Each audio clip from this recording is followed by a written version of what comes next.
Seja muito bem-vindo, seja muito bem-vinda ao Em Audiência, o seu canal que traz conteúdo jurídico de forma descomplicada. E o vídeo de hoje vai para você que é um herói, afinal não existe melhor forma de intitular o empreendedor brasileiro. Empreender no Brasil não é fácil, não é para amadores. Então, se você tem um negócio, vai se recordar que lá no ano de 2020, os recebimentos por meio do serviço que você prestou ou de algo que você vendeu ficou muito mais fácil. Por quê? Porque foi lá em 2020 que nasceu o Pix, que é uma forma de pagamento que acabou substituindo ali o dinheiro em espécie. Então ficou muito mais fácil de você operacionalizar uma venda e uma prestação de serviço. Acontece que com essa facilidade também vieram alguns riscos para o seu negócio se você não observar a legislação tributária brasileira. Mas é por isso que eu estou aqui, para evitar que lá no futuro você seja surpreendido com uma autuação fiscal simplesmente porque não tinha conhecimento do que o fisco estava preparando para você. Então vamos evitar que isso aconteça, vamos nos munir de conhecimento a partir de agora.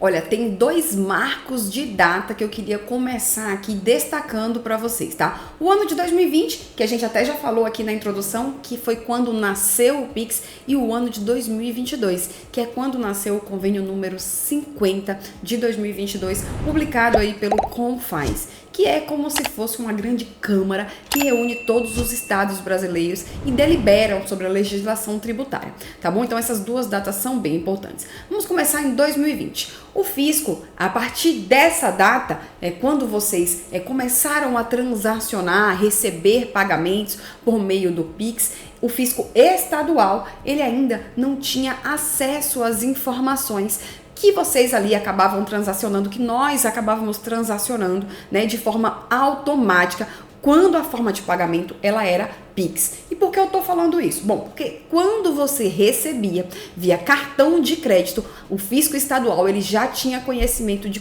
quanto você recebia. Por quê? Porque as instituições financeiras elas são obrigadas a enviar mensalmente as movimentações que elas ali transacionam, né? Que elas recebem, né, os fundos. A instituição financeira ela faz uma transação de fundos entre quem está pagando e quem está recebendo. Então ela tem acesso, né? Quem são essas duas pessoas? Qual o valor que está envolvido nessa operação? Ela já tem acesso a isso. Então elas já eram obrigadas a informar mensalmente para o fisco o valor dessas transações e as pessoas envolvidas, sejam físicas ou jurídicas, tá? E isso é bem importante também. Às vezes a gente tem ali somente a ideia que isso circunda somente para quem é pessoa jurídica, mas se você é pessoa física, você também tem essas movimentações ali entregues ao fisco estadual, tá bom? Então lá em 2020, quando o Pix surgiu, isso já existia para cartão de crédito. Então, o que acontecia, né, no universo ali de negócio? Eu não estou dizendo que isso é correto.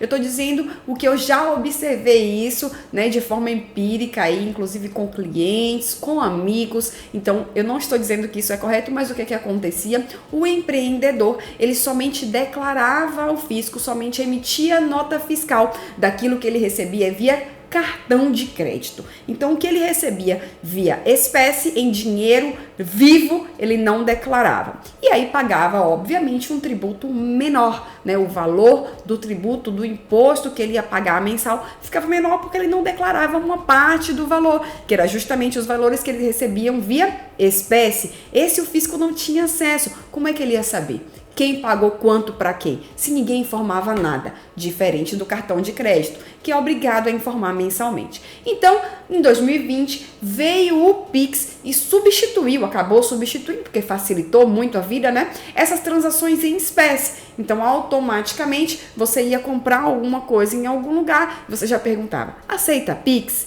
E você simplesmente fazia uma transação que era como se fosse um pagamento à vista em espécie, só que você está fazendo por meio de uma instituição financeira também. Então você vai lá e paga ali o seu fornecedor, envia dinheiro para a conta dele e você, como fornecedor, recebe esse dinheiro. O que acontece nesse momento? Em 2020, O fisco federal, ele já tem nesse momento acesso às suas transações bancárias, né? Ele não tem de forma aberta, mas por meio de um processo administrativo ele consegue facilmente saber o montante que você transacionou dentro de um período. Mas o fisco estadual ainda não. Nesse momento, em 2020, ainda não tinha acesso a essas informações. E aí, o que aconteceu em 2022? Agora vamos para a nossa segunda data. Em 2022, o fisco estadual publicou, por meio do CONFAS, um convênio e que obrigou as instituições financeiras a enviar essas informações, igualzinho ela já fazia com cartão de crédito. Então, olha só, instituição financeira, tudo que você transacionar via Pix, eu quero que você me informe também. Foi o que o fisco estadual instituiu no ano de 2022 por meio do convênio número 50. E aí, a partir desse momento, o fisco passou a ter acesso, o fisco estadual passou a ter acesso também às movimentações via Pix. E mais importante do que isso, o convênio 50 fala o seguinte: a partir de agora você envia mensalmente, mas eu quero que você me envie todo o movimento retroativo, ou seja, do passado, desde quando foi instituído o Pix lá em 2020. Você vai me informar. Aí ela deu um prazo, né? A Receita Estadual ela deu um prazo para que todas as instituições financeiras conseguissem cumprir a obrigação e enviassem todo o passado. Ou seja, a partir de 2022, a Receita Estadual ela passou a ter acesso a todas as movimentações bancárias via, né, que aconteceram, todas as transações financeiras que aconteceram via Pix desde 2020, desde quando o Pix ele nasceu. E aí, todas as instituições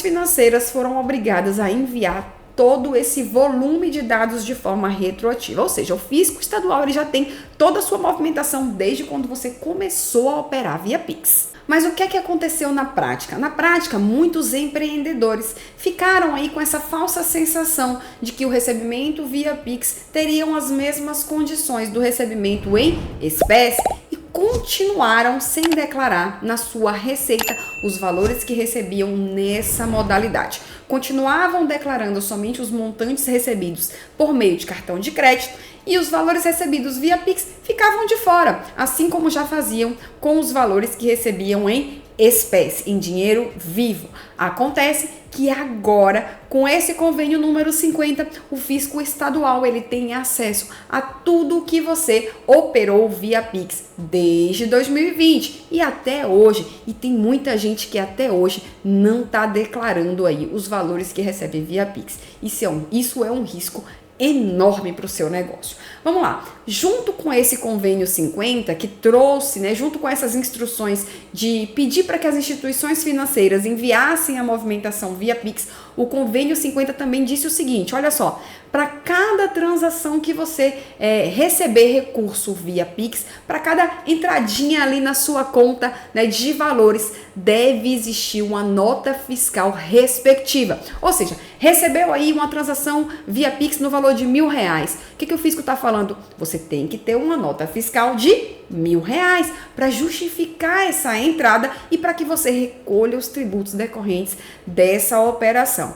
Jéssica, olha só, isso veio em 2022 e eu passei todo esse período de 2020 sem declarar nada, sem emitir nota fiscal de nada. Eu consigo corrigir? Consegue. A gente vai falar disso lá na frente. E se você, inclusive, está aí acompanhando e gostando desse vídeo, antes de continuar com a instrução, já vou pedir para você curtir, para você deixar o seu like e também para você se inscrever no nosso canal para ficar sempre por dentro de tudo que a gente traz aqui em relação ao mundo jurídico. Mas continuemos o nosso raciocínio. Bom, trazendo esse conteúdo um pouquinho agora para a área federal, ou seja, vamos falar um pouco de imposto de renda.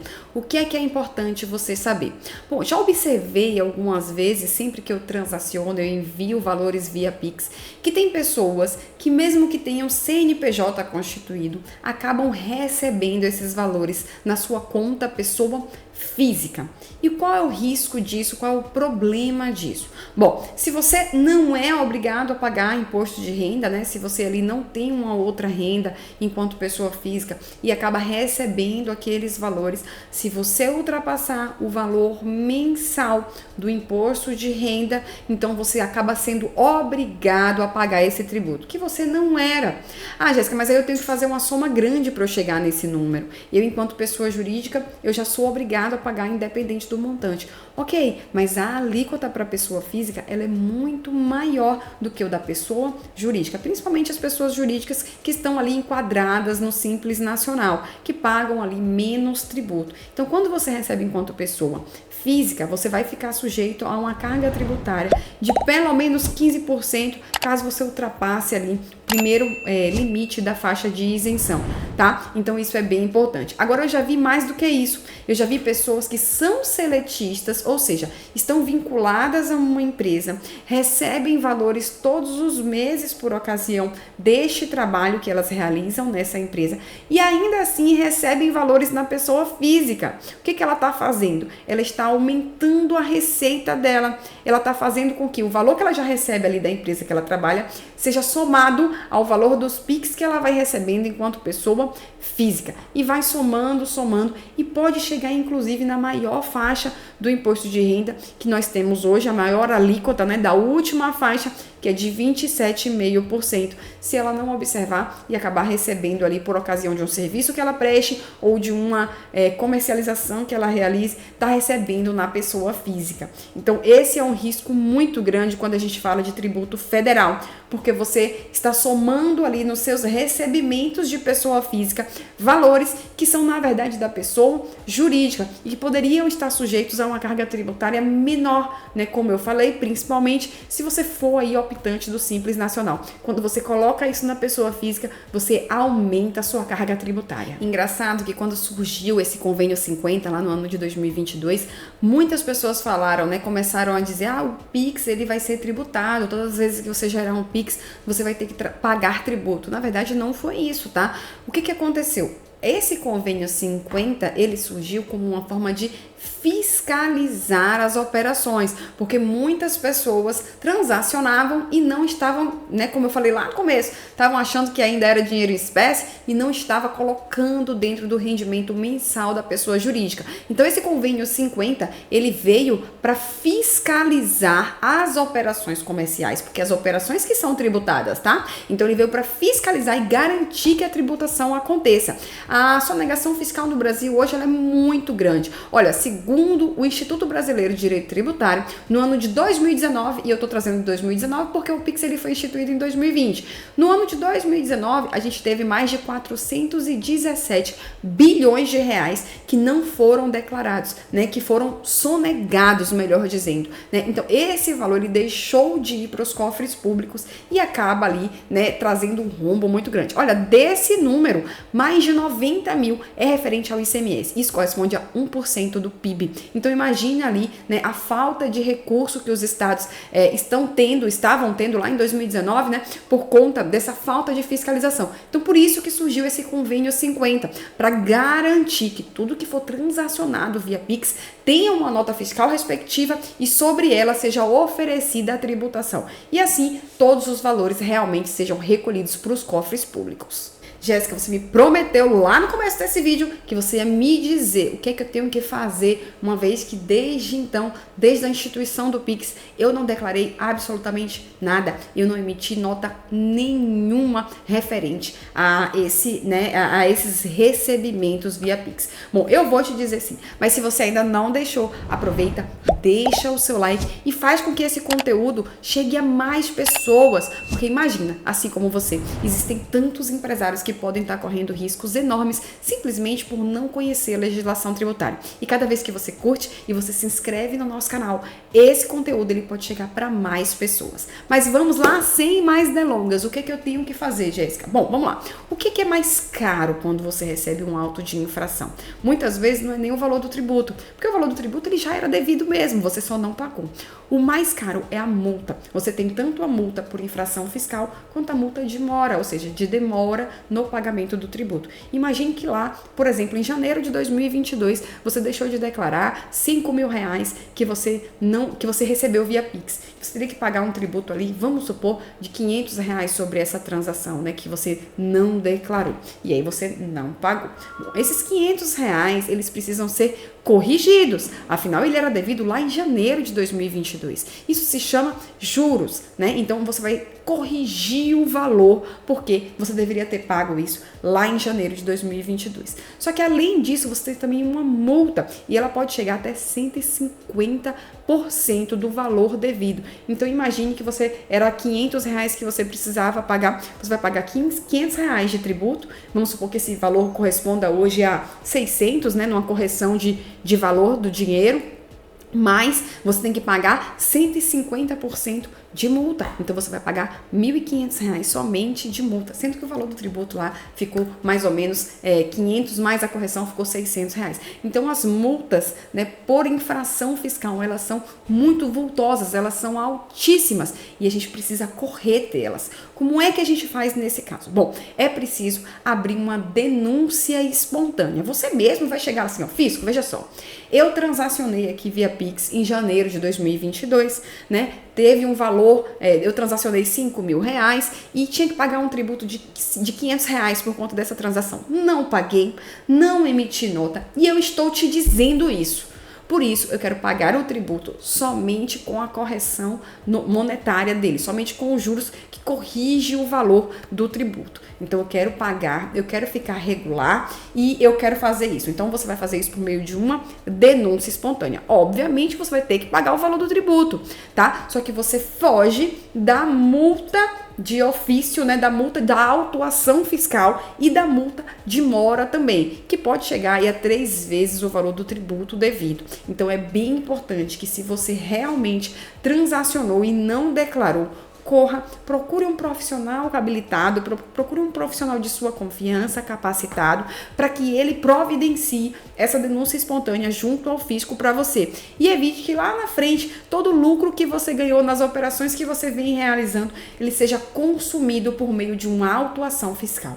Eu sei que você até já está pensando que o conteúdo acabou, mas ainda não. Eu tenho uma última dica para dar para vocês aqui, na verdade uma última informação que pode fazer toda a diferença por conta do valor do tributo que você recolhe. Bom, você já sabe que quando você está enquadrado no Simples Nacional, você paga menos tributo do que aquele que está enquadrado no regime normal. É uma forma que o Estado encontrou de trazer uma promoção para as micro e pequenas empresas, para fazer com que esses negócios cresçam, com que esses negócios alavanquem. Então existe esse regime simplificado, conhecido aí como Simples, em que você paga menos tributo. O que acontece quando você está no Simples? Você comercializa mercadorias e você não declara o valor, né, que você recebeu via Pix. Quando o fisco vier atrás de você, e ele vai fazer isso porque ele tem acesso às informações que as instituições bancárias elas enviam para ele, como eu falei para vocês lá no começo do vídeo. Então, quando ele vier, ele vai fazer o seguinte: olha só, você deixou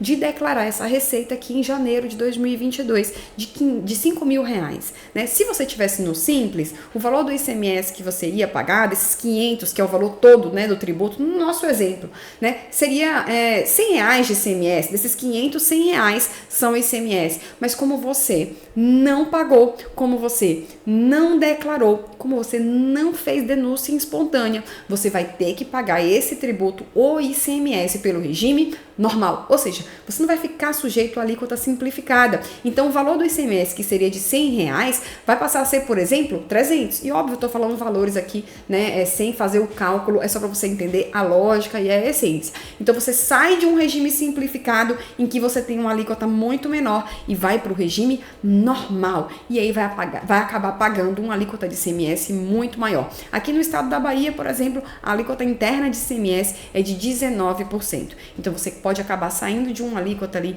né, de 5, né, de 6, a depender, tem muitas variáveis dentro do Simples Nacional, depende do seu ramo de atividade, depende do seu faturamento.